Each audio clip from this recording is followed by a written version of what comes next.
Kita tahu ngomongin bahasa gaul ada di setiap perkembangan zaman mulai dari tahun 1970-an era Bapak Ibu saya dengan modifikasinya masing-masing tentunya. Namun yang disayangkan dan juga mungkin dikhawatirkan adalah tenggelam kemudian tergerusnya bahasa Indonesia.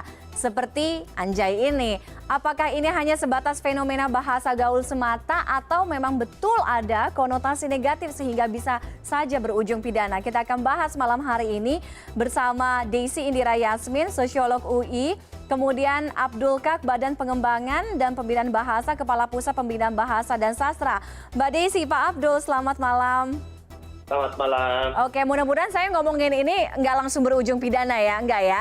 Oke, saya ke Pak Abdul dulu deh. Kita ngomongin apa yang sekarang lagi ramai, kemudian bagaimana penyebutan atau penggunaan bahasa atau kalimat anjay ini dari sisi atau sudut penggunaan bahasa. Betulkah memang konotasinya negatif sehingga sebegitu membahayakan kemudian dilarang dan bisa berujung pidana atau enggak kok ini masih bisa ditolerir gitu kayak bahasa gaul biasa aja tergantung seperti apa konteks penggunaannya Pak Abdul? Ya, saya harus mengatakan beberapa kali ya di kesempatan yang lain juga saya katakan urusan bahasa ini mesti melihat dua hal. Satu, tentang bahasa atau kata itu sendiri, kata anjay itu. Yang kedua, tentang pengguna dan penggunaannya. Kalau bicara tentang anjay, yang orang menganggap itu dari kata anjing, kalau kita lihat kamus besar bahasa Indonesia, di sana dijelaskan, anjing adalah salah satu hewan yang dipelihara manusia untuk menjaga rumah, untuk berburu, dan sebagainya.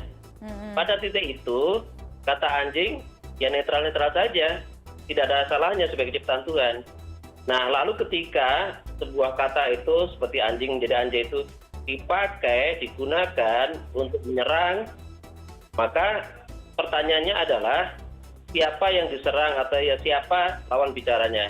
Jika lawan bicaranya itu adalah teman akrab, sebenarnya itu biasa-biasa saja, karena itu menggambarkan relasi yang intimate, relasi yang akrab di antara kedua belah pihak. Nah, persoalannya adalah ketika lawan bicaranya tersinggung dengan ucapan itu karena katakanlah tujuannya adalah untuk memaki. Nah, tentu ini persoalannya menjadi berbeda begitu ya. Jadi saya pikir tidak bisa disamaratakan kalau bahasa Jawa dikebiah uyah bahwa setiap anjay itu pasti jelek, ya tidak juga, bergantung siapa lawan bicaranya, siapa peserta tutur di situ kedua belah pihak itu. Oke, Mbak Desi, dari kacamata Anda, ini juga sekata dengan Pak Abdul Kak. Apakah ya ini tergantung konteks penggunaannya, dengan siapa kita berbicara, kemudian situasinya seperti apa, sehingga ini tidak terlalu banyak kok membawa pergeseran budaya atau konotasi negatif yang sebegitunya membahayakan, kemudian tidak baik kok untuk generasi muda, begitukah? Kalau menurut saya ya perlu dipahami bahwa setiap masyarakat itu memang punya kosakata umpatan. Tidak hanya Indonesia, masyarakat lain juga. Bahkan di Indonesia sangat beragam. Setiap budaya pasti punya konotasi itu ya. Maksudnya koleksi kata-kata seperti itu. Dan bahkan perlu dipahami juga bahwa setiap generasi, tadi sudah disebutkan di awal, itu juga bisa memunculkan bahasa sehari-hari ya. Ini penting ya, bukan bahasa Indonesia baku, baik dan benar. Ini bahasa sehari-hari muncul di tiap generasi yang biasa kita sebut bahasa pergaulan atau bahasa slang dalam tanda kutip. Nah, ini kehebohannya adalah mungkin memang anak-anak sekarang ini sedang meniru bahasa-bahasa baru yang disampaikan. Bahkan mungkin dulu lebih kasar, disebut aja langsung. Misalnya ya, kalau untuk memaki dan tanda kutip disebut langsung binatangnya. Tapi kali ini malah itu diperhalus dengan jay belakangnya gitu ya. Jadi itu yang perlu dipahami. Dan saya setuju bahwa untuk sebuah kata itu menjadi sebuah kasus itu sebenarnya harus dipikirkan terkait dengan konteksnya dan relasi hubungan antara para komunikator ini gitu. Siapa yang berinteraksi itu perlu diperhitungkan bagaimana relasinya dan konteksnya. Terus yang kedua, kalau untuk masalah bahaya kekerasan atau bahaya anak-anak belajar dan sesuatu yang buruk, itu kalau menurut saya itu penting, tetap penting, tapi harusnya tidak fokus pada satu kata atau satu bahasa. Karena tadi saya bilang, anak-anak bisa meniru bahasa apapun dari sumber agen sosialisasi manapun gitu, dan nggak hanya terkait satu kata yang kita sedang trending topik malah sekarang ini, jadi seluruh Indonesia malah jadi belajar bahasa itu gitu kan. Nah ini yang sebenarnya penting, harusnya tidak fokus pada satu kata, tapi bagaimana mendidik atau mengajari untuk menggunakan kata-kata yang sopan santunnya itu diperhatikan. Itu dalam konteks yang mana, itu yang perlu diedukasi. Jadi kalau saya sangat menyayangkan hanya fokus pada satu kata gitu. Oke, jadi sebenarnya kalau ngomongin bahasa gaul, apalagi sekarang kan anak-anak muda, generasi milenial, sebenarnya sah-sah aja selama mungkin nggak kelewat batas dan masih memahami bahasa ibunya, nggak melupakan identitas bahasa Indonesianya kan. Pak Abdul, kita lihat bagaimana bahasa gaul itu tidak hanya terjadi pada saat ini, dari mungkin zamannya Pak Abdul, ibu bapak saya di tahun 1970-an gitu ya. Sebenarnya bahasa gaul ini kan udah ada. Kalau dulu mungkin namanya, kalau saya nggak salah prokem ya, kalau nggak salah bahasa preman apa bilangnya, ya kan?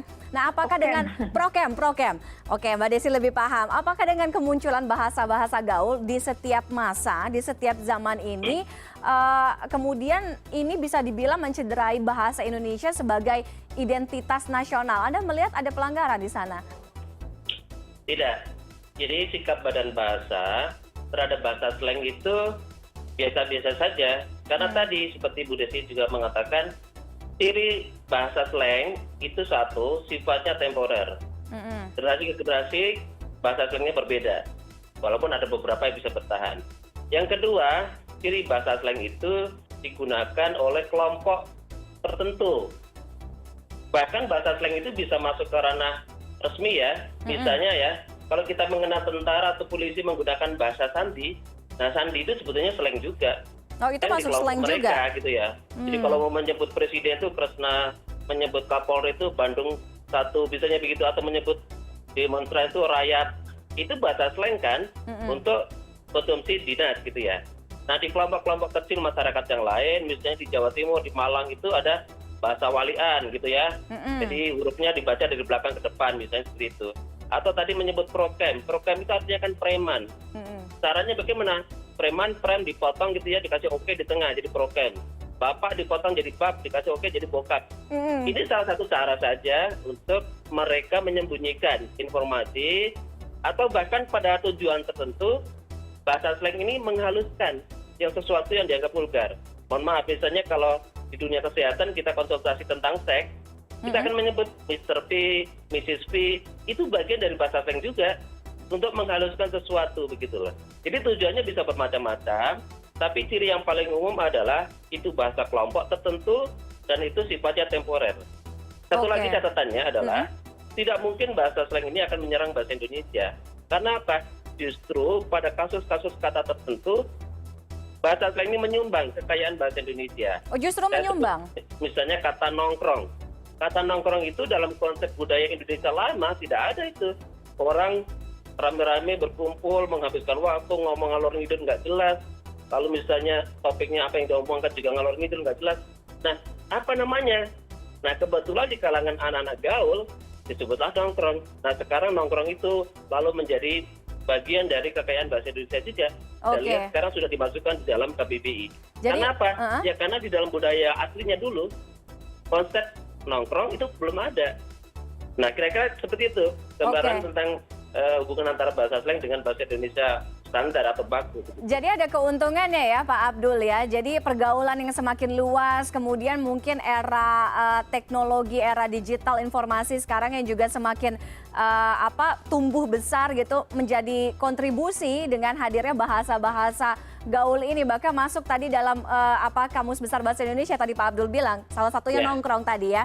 Oke, Mbak Desi, pengaruh media sosial kemudian kita lihat saya bilang mungkin invasi budaya asing juga menjadi salah satu variabel, menjadi indikator kehadiran atau kemunculan bahasa-bahasa gaul ini. Ya tentu saja, kalau saya lihat sekarang para YouTuber, netizen itu menyebut guys gitu ya. Padahal bahasa Inggrisnya mungkin guys pakai Y, tapi jadi Indonesia guys gitu. Ya pasti ada. Bro itu juga salah satu penyebutan, bro, sister apa gitu ya. Banyak sekali muncul bahasa-bahasa baru yang dari memang kemunculan bahasa secara sosiologis memang muncul dari interaksi sehari masyarakat gitu ya. Jadi memang itu tidak mungkin dibendung kemunculan bahasa-bahasa baru, istilah-istilah baru gitu. Yang penting justru edukasinya, kapan menggunakan bahasa itu, di ruang mana, di konteks mana, itu yang harusnya disosialisasikan pada generasi muda. Karena dalam berinteraksi di sosial media misalnya, kita tetap harus menjaga etika gitu ya. Jadi kita harus tahu bahasa ini kita gunakan untuk memuji atau untuk menghina misalnya, seperti itu. Jelas tidak boleh untuk menghina gitu. Di ruang publik manapun kita tidak boleh merendahkan martabat siapapun gitu ya. Kita tetap harus menjaga etika itu. Nah, itu yang sebenarnya harusnya disosialisasikan. Gitu. Oke, tetap harus ada kontrol sosialnya ya. Jadi Mbak Desi, Pak Abdul, kalau saya bilang anja, lebay apa enggak? Ya, kalau kita sudah akrab biasa saja. Biasa Kalau aja kita ya. belum akrab, belum terlalu intimate ya, mengatakan tiba-tiba anja ya, mungkin orang bisa tersinggung kan begitu. Atau mungkin bisa menjadi akrab gara-gara ngomongin bahasa gaul atau mungkin pakai bahasa anjay itu ya. Oke. Terima kasih Mbak Desi, Pak Abdul sudah bergabung dengan CNN Indonesia Connected malam hari ini. Selamat malam.